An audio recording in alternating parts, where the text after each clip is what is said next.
Assalamu alaikum everyone. Hope you are well and doing great with my channel.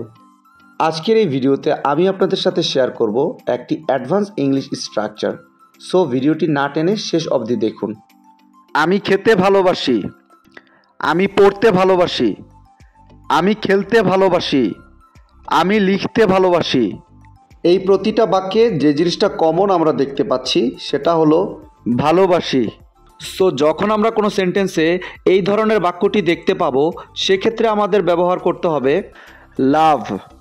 এই টাইপের বাক্যগুলোকে ইংলিশে বলতে হলে সেন্টেন্স স্ট্রাকচারটি হবে subject plus love plus verb plus ING. চলুন তাহলে এই স্ট্রাকচারটি দিয়ে এক্সাম্পলগুলি দেখা যাক। আমি খেতে ভালোবাসি, I love eating, I love eating. আমি পড়তে ভালোবাসি, I love reading, I love reading. আমি খেলতে ভালোবাসি, I love playing, I love playing. আমি লিখতে ভালোবাসি, I love writing, I love writing. I hope এই স্ট্রাকচারটা আপনারা ভালোভাবে বুঝতে পেরেছেন। Now it's your turn. আমি ঘুরতে ভালোবাসি, আমি ঘুরতে ভালোবাসি।